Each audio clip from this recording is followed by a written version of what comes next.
नमस्कार दोस्तों, मैं रवि सिंह एक बार फिर से अपने YouTube चैनल जीसीएस एकेडमी 2.0 में आपका स्वागत करता हूं। तो जैसा कि आपकी हिंदी की क्लास चल रही थी और हिंदी की क्लास में आपको पार्ट फर्स्ट पढ़ाया जा चुका है और पार्ट सेकंड जो है आपको आज पढ़ाना है। तो पार्ट सेकंड पढ़ने से पहले हम पार्ट फर्स्ट का थोड़ा रिविजन कर लेते हैं। जैसे कि जो आपको टॉपिक पढ़ाया गया था वो क्या था, वर्णमाला। और वर्णमाला में आपको बताया गया था कि वर्णमाला हम कहते किसे हैं। तो वर्णमाला में किसे कहते हैं? वर्णों का व्यवस्थित क्रम ही क्या कहलाता है? हमारा वर्णमाला कहलाता है। हम बात कर ले वर्ण किसे कहते हैं? वर्ण यानी कि अक्षर, तो जिसको तोड़ा ना जा सके वो क्या कहलाता है? हमारा वर्ण कहलाता है। और हम बात कर लें तो भाषा की सबसे छोटी लिखित इकाई हमारी क्या कहलाती है? वर्ण या ध्वनि कहलाती है। यानी भाषा की सबसे छोटी लिखित सार्थक इकाई को हम क्या कहते हैं? तो शब्द कहते हैं। और भाषा की सबसे छोटी लिखित इकाई हमारी क्या कहलाती है? वर्ण कहलाती है। और भाषा की सबसे छोटी लिखित यानी कि मौखिक इकाई हमारी क्या कहलाती है? ध्वनि कहलाती है। उसके बाद आपको पढ़ाया गया था वर्ण के भेद। तो वर्ण के मुख्यतः कितने भेद होते हैं? तो दो भेद होते हैं। कौन कौन से? तो आपको बताया गया था पहला जो होता है आपका होता है स्वर। क्या होता है? पहला जो आपका होता है वो क्या होता है? स्वर। और दूसरा आपको बताया गया था क्या होता है? व्यंजन। क्या होता है? व्यंजन। अब हम बात कर लें कि स्वर किसे कहते हैं। तो वे वर्ण जो स्वरों की यानी जो किसी की स्वतंत्र रूप से बोले जाएं, जिनको बोलने के लिए किसी की सहायता न लेनी पड़े, वे क्या कहलाते हैं? हमारे स्वर कहलाते हैं। तो आप क्या कहेंगे? जो भी वर्ण स्वतंत्र रूप से बोले जाएं यानी जिनको बोलने के लिए किसी वर्ण की सहायता न लेनी पड़े, वे क्या कहलाते हैं? हमारे स्वर कहलाते हैं। हम बात कर लें व्यंजन की, तो वे वर्ण जो स्वरों की सहायता से बोले जाएं वे हमारे क्या कहलाते हैं? क्या कहलाते हैं? तो व्यंजन कहलाते हैं। उसके बाद आपको बताया गया था कि स्वर के अंतर्गत क्या क्या आता है। तो आ से लेकर यानी छोटा आ से लेकर कहाँ तक आते हैं? औ तक। हम बात कर लें अन को क्या कहते हैं। तो आपको बताया गया था अन को क्या कहा जाता है? तो अनुस्वार कहा जाता है। क्या कहा जाता है? अनुस्वार। और हम बात कर लें आहा को क्या कहते हैं। तो आहा को क्या बताया गया था? हम विसर्ग कहते हैं। क्या कहते हैं? हम विसर्ग कहते हैं। और इन दोनों को मिला करके आपको बताया गया था क्या कहा जाता है? तो अयोगवाह कहा जाता है। क्या कहा जाता है? अयोगवाह। उसके बाद आपको बताया गया था व्यंजन के अंतर्गत क्या आता है। तो जैसे हमारा का हो गया और का हम संधि विच्छेद करते हैं तो का उस पर लगाएंगे क्या लिखेंगे? आ। ये देखिए इसमें क्या आ गया हमारा? स्वर और व्यंजन दोनों। यानी कि आपकी डिफिनीशन क्या बताएगी? जो भी वर्ण स्वरों की सहायता से बोले जाते हैं वो क्या कहलाते हैं? हमारे व्यंजन कहलाते हैं। उसके बाद आपको बताया गया था कि स्वर यानी कितने प्रकार के होते हैं। यानी कि तो बताया गया था कि आपको लिखने के आधार पर स्वरों की संख्या कितनी होती है? तो 11 होती है। कितनी होती है दोस्तों? लिखने के आधार पर स्वरों की संख्या कितनी होती है? तो आपको बताया गया था कि स्वरों की संख्या कितनी होती है। तो कितनी होती है दोस्तों? 11 होती है। कितनी होती है? 11 होती है। हम बात कर लें बोलने के आधार पर, आपको बताया गया था कि बोलने के आधार पर स्वरों की संख्या कितनी होती है। तो कितनी होती है दोस्तों? 10 होती है। और ये भी आपको बताया गया था कि किसे काउंट नहीं किया जा सकता है। तो बताया गया था आपको हम किसे काउंट नहीं करते हैं। तो री को हम काउंट नहीं करते हैं। उसके बाद जो आपको बताया गया था वो आपको बताया गया था, इसको पहले हम इरेज कर देते हैं। इसके बाद जो आपको बताया गया था वो बताया गया था स्वरों के प्रकार। क्या बताया गया था? स्वरों के प्रकार। और स्वरों के प्रकार में क्या बताया गया था आपको कि स्वर कितने प्रकार के होते हैं। तो मुख्यतः 3 प्रकार आपको बताए गए थे। कितने प्रकार? 3 प्रकार। पहला क्या था हमारा? ह्रस्व स्वर। क्या था हमारा? ह्रस्व स्वर। और दूसरा हमारा क्या था? दीर्घ स्वर। क्या था हमारा दोस्तों? दीर्घ स्वर। और तीसरा हमारा क्या था? प्लुप्त स्वर। क्या था हमारा? प्लुप्त स्वर। ह्रस्व स्वर में आपको बताया गया था कि बोलने में कम समय लगे, यानी जिसे बोलने में कम समय लगे वे हमारे क्या कहलाते हैं? ह्रस्व स्वर कहलाते हैं। तो जैसे आपको बताया गया था क्या होता है? छोटा आ, छोटी ई, छोटा ऊ और री, ये क्या कहलाते हैं? हमारे ह्रस्व स्वर कहलाते हैं। क्या कहलाते हैं? हमारे ह्रस्व स्वर। यानी सॉरी दोस्तों यहाँ छोटा ऊ रहेगा। क्या कहलाते हैं? हमारे ह्रस्व स्वर कहलाते हैं। उसके बाद दूसरा आपको बताया गया दीर्घ स्वर, यानी कि वे ह्रस्व स्वर से 2 गुना समय, यानी जिसे बोलने में ह्रस्व स्वर से 2 गुना समय लगे वे हमारे क्या कहलाते हैं? दीर्घ स्वर कहलाते हैं। और दीर्घ शब्द के अंतर्गत आता क्या क्या है? तो पहले आपको बताया गया था क्या आता है। बड़ा आ हो गया, बड़ी ई हो गई, बड़ा ऊ हो गया, ए हो गया, आए हो गया, ओ हो गया और औ हो गया। ये हमारे किसके अंतर्गत आते हैं? तो हमारे किसके अंतर्गत आता है? दीर्घ स्वर के अंतर्गत आते हैं। और इन्हीं को हम क्या कहते हैं? संयुक्त स्वर भी कहते हैं। क्या कहते हैं? संयुक्त स्वर भी कहते हैं। इनकी संख्या कितनी बताई गई थी दोस्तों? तो आपको कितनी बताई गई थी? 7 बताई गई थी। इसके बाद आपको बताया गया था कि हम पुलुप्त स्वर किसे कहते हैं? तो पुलुप्त स्वर में आपको बताया गया था ह्रस्व स्वर से, जिसे बोलने में ह्रस्व स्वर से 3 गुना समय लगे, वे हमारे क्या कहलाते हैं? पुलुप्त स्वर कहलाते हैं। जैसे आपको बताया गया था कि क्या लिखा हो? राम, और क्या लिखा हो? ओम। ये सब क्या है? हमारे पुलुप्त स्वर के अंतर्गत आते हैं। ये आपको दोहा और चौपाई में देखने को मिलेगा। यानी कि इतना कल के वीडियो में आपको पढ़ाया गया था, यानी पार्ट फर्स्ट में। और आपको एक चीज और बताई गई थी, बताया गया था ये, यानी ये क्या होता है? तो इसे हम क्या बोलते हैं? ये हमारा क्या होता है? आगत स्वर। क्या होता है हमारा? आगत स्वर। ये कहाँ से लिया गया है? तो ये अंग्रेजी भाषा से लिया गया है। कौन सी भाषा से लिया गया है? अंग्रेजी भाषा से लिया गया है। और ये लगता कहाँ पर है? तो कहाँ पर लगता है दोस्तों? ये लगता है ऐसे, यानी डॉक्टर के ऊपर। तो ये कहाँ से लिया गया है? अंग्रेजी भाषा से लिया गया है। इसका नाम क्या है? आगत स्वर। आया कहाँ से है? अंग्रेजी भाषा से। इसको लगाते कहाँ है? तो डॉक्टर के ऊपर। अब इतना आप लोग को कल पढ़ाया गया था, और इतना आप लोग नोट कर लीजिए। नोट करना हो तो फिर आगे आज का वीडियो में हम देखते हैं। तब तक नोट कर लीजिए आप लोग।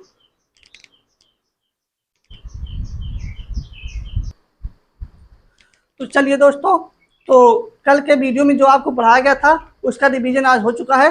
तो आज का जो टॉपिक है हमारा, वो क्या है हमारा? हम स्वरों के प्रकार पढ़ रहे थे। तो जो पहला प्रकार था वो क्या था? यानी कि आपको बताया गया स्वर के मुख्यतः हर्ष स्वर, दीर्घ स्वर और तीसरा का क्या बताया गया था? वो आपको प्लुप्त स्वर। तीनों के बारे में आपको नॉलेज दे दिया गया। अब दूसरा जो टॉपिक है हमारा वो क्या है? जीभ के आधार पर। क्या है दोस्तों? जीभ के आधार पर, जीभ के आधार पर स्वरों का वर्गीकरण। क्या है दोस्तों? जीभ के आधार पर स्वरों का वर्गीकरण। तो जीभ के आधार पर हम देखते हैं कि स्वरों का वर्गीकरण कितने रूप से होता है दोस्तों? तो कितने रूप से? 3। यानी कि मुख्यतः कितने भाग होते हैं? 3 भाग। जीभ के आधार पर स्वरों के वर्गीकरण के कितने भाग होते हैं? 3 भाग। यानी कौन कौन सा? पहला होता है हमारा अग्रस्वर। क्या होता है हमारा दोस्तों? अग्रस्वर। दूसरा होता है हमारा मध्य स्वर। क्या होता है? मध्य स्वर। और तीसरा होता है हमारा पश्च स्वर। क्या होता है दोस्तों? पश्च स्वर। यानी आपको बताया गया कि जीभ के आधार पर स्वरों का वर्गीकरण, इसके कितने भाग होते हैं? पहला होता है अग्रस्वर, और दूसरा होता है मध्य स्वर, और तीसरा होता है पश्च स्वर। अब इसमें क्या क्या आते हैं? इसके लिए एक ट्रिक भी होती है। क्या होती है? अग्रीय। क्या होती है? अग्रीय। अग्रीय का मतलब ये हो गया कि आ को आप भूल जाइए, और ग्रीय का मतलब हो गया कि दोनों ई आएंगे इसमें, और ए आएगा और ए आएगा। यानी क्या आएगी इसमें? ई, बड़ी ई, ए, और क्या आएगा? ए आएगा। हम बात कर लें अग्रस्वर की, तो अग्रस्वर किसे कहते हैं? तो जीभ के अगले हिस्से से बोले जाने वाले स्वर क्या कहलाते हैं? हमारे अग्रस्वर कहलाते हैं। क्या लिखेंगे हम? जीभ के अगले हिस्से से, जीभ के अगले हिस्से से बोले जाने वाले, बोले जाने वाले स्वर हमारे क्या कहलाते हैं? अग्रस्वर कहलाते हैं। यानी जीभ के अगले हिस्से से बोले जाने वाले स्वर हमारे क्या कहलाते हैं? अग्रस्वर कहलाते हैं। इसमें क्या क्या आता है? छोटी, बड़ी, ए और आई। अब बात कर ले हम मध्य स्वर की, तो मध्य स्वर में क्या आता है? सिर्फ क्या आता है हमारा? छोटा आ।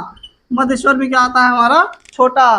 यानी हम बात कर ले मध्य स्वर कहते किसे हैं? तो जिन स्वरों के उच्चारण में जीभ का मध्य भाग काम करे। क्या लिखेंगे दोस्तों? क्या लिखेंगे? जिन स्वरों के उच्चारण में, जिन स्वरों के उच्चारण में जीभ का मध्य भाग काम करे। वे हमारे क्या कहलाते हैं, मध्य स्वर कहलाते हैं। और मध्य स्वर यानी में क्या आता है, सिर्फ क्या आता है हमारा छोटा आ। अब हम बात कर ले हैं पश्च स्वर किसे कहते हैं।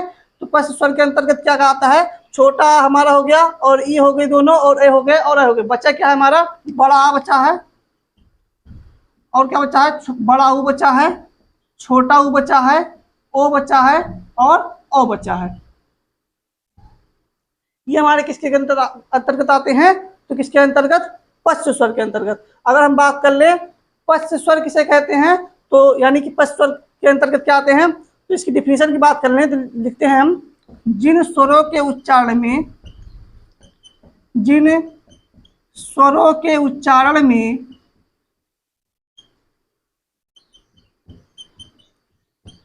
जिन स्वरों के उच्चारण में जीभ का पश्च भाग काम करे, उसे हम क्या कहते हैं, पश्च स्वर कहते हैं। यानी कि जिन स्वरों के उच्चारण में जीभ का पश्च भाग काम करे उसे हम क्या कहते हैं दोस्तों, पश्च स्वर कहते हैं। इसे आप इतना नोट कर लीजिए, उसके बाद देखते हैं हम आगे।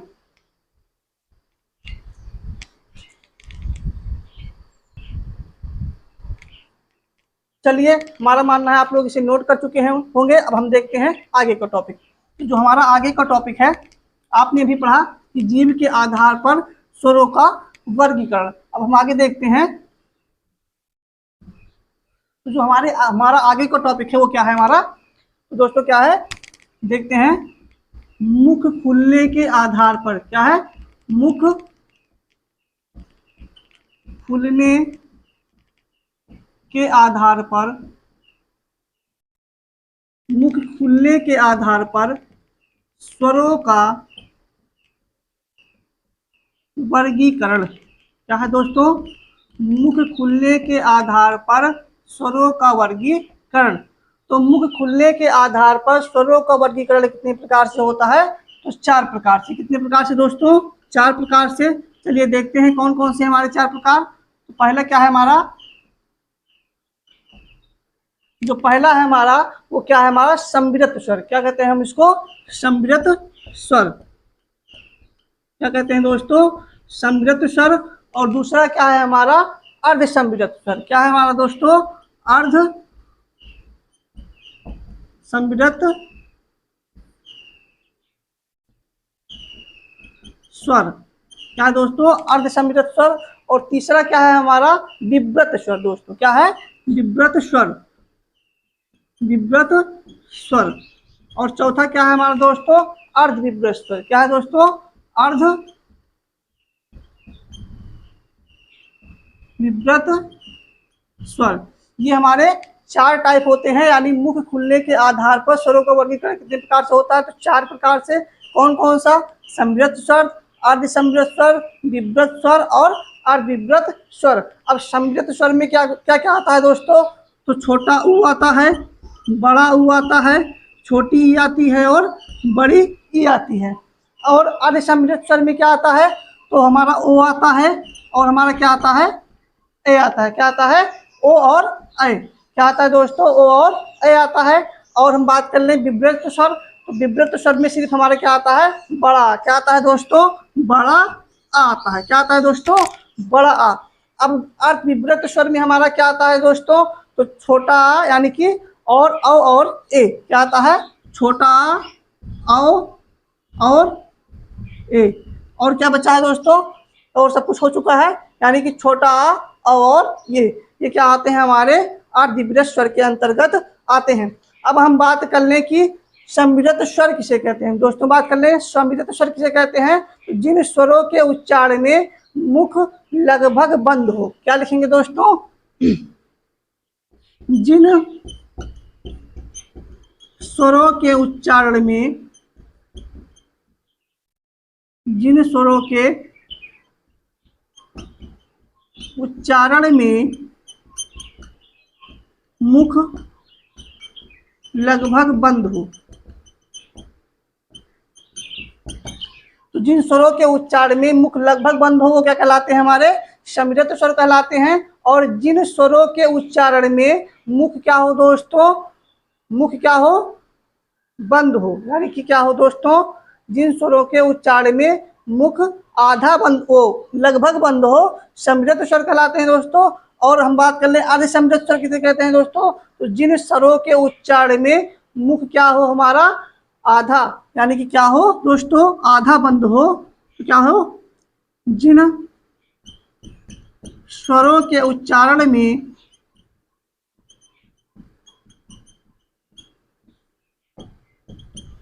मुख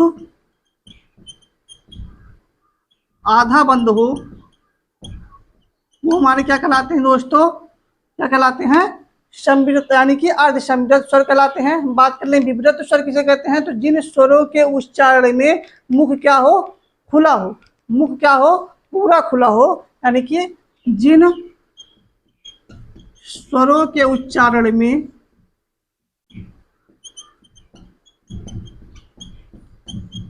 मुख पूरा खुला हो, पूरा खुला हो, वे हमारे क्या कहलाते हैं दोस्तों, क्या कहलाते हैं, विव्रत स्वर कहलाते हैं। क्या कहलाते हैं दोस्तों, विव्रत स्वर कहलाते हैं। अब बात कर ले अर्ध विव्रत स्वर किसे कहते हैं, तो जिन स्वरों के उच्चारण में मुख क्या हो, आधा खुला हो, क्या हो दोस्तों, जिन स्वरों के उच्चारण में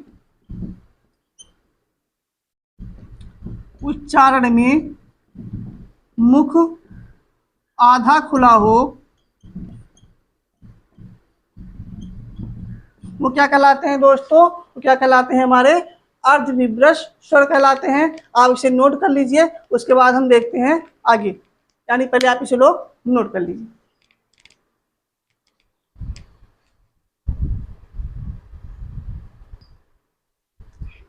तो चलिए दोस्तों, हमारा मानना है कि आप लोग इसे नोट कर लिए होंगे। अब इसको हम इरेज कर देते हैं।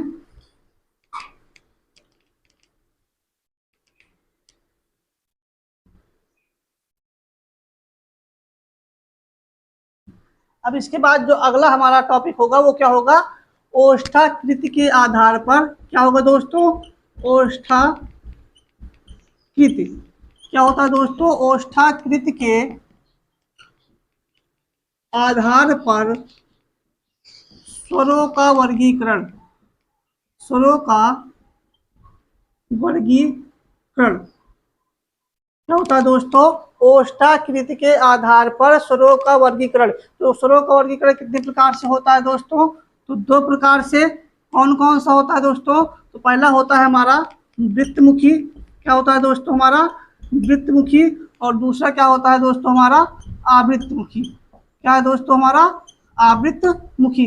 यानी आपको बताया गया कि ओष्ठाकृति के आधार पर स्वरों का वर्गीकरण कितनी प्रकार से होता है, तो दो प्रकार से। पहला क्या है, वृत्तमुखी, और दूसरा क्या है, आवृत्तमुखी। अब वृत्तमुखी के अंतर्गत क्या क्या आता है, तो हमारा छोटा ऊ आता है, बड़ा ऊ आता है, ओ आता है, और ओ औ आता है। क्या आता है दोस्तों, छोटा ऊ, बड़ा ऊ, ओ और औ, ये किसके अंतर्गत आएगा, वृत्तमुखी के अंतर्गत। अब बात कर ले हम दोस्तों आवृत्तमुखी के अंतर्गत क्या क्या आता है, तो हमारा छोटा, बड़ा, छोटी, ए और ए, क्या आता है, छोटा आ, बड़ा आ, छोटी ई, बड़ी ई, ए और ए, ये किसके अंतर्गत आता है दोस्तों, हमारा तो आवृत्तमुखी के अंतर्गत आता है। आप लोग इसे इतना नोट कर लीजिए। अब हम देखते हैं आगे। तो आगे का जो हमारा टॉपिक है वो क्या है, हमारा जाति के आधार पर स्वरों का वर्गीकरण। क्या है दोस्तों, जाति के आधार पर स्वरों का वर्गीकरण। क्या है दोस्तों, स्वरों का वर्गीकरण, यानी कि क्या दोस्तों, जाति के आधार पर स्वरों का वर्गीकरण कितने रूप, मुख्यतः कितने रूप में होता है, यानी कितने भाग में, दो भाग में। कौन कौन सा होता है, चलिए देखते हैं।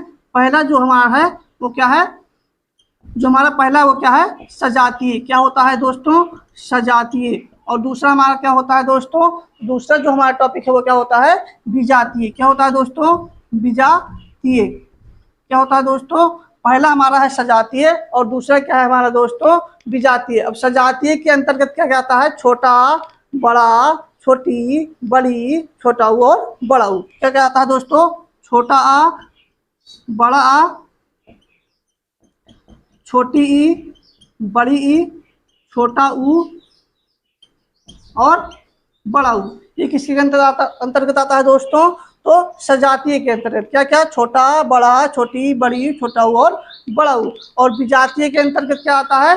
सिर्फ क्या आता है दोस्तों? ए और ए, ओ और औ। क्या आता है दोस्तों? ए, आए, ओ और औ। क्या था दोस्तों? ए, आई, ओ और औ। ठीक है, ये हमारे होते हैं यानी कि टोटल स्वरों के प्रकार। तो स्वर जो है हमारा समाप्त होता है दोस्तों। तो आज के लिए बस इतना ही। अब आपको वीडियो में कोई त्रुटि लगती है तो आप कमेंट सेक्शन में बताना ना भूलें। और जो हमारा अगला टॉपिक होगा यानी कि पार्ट 3, वो होगा हमारा व्यंजन।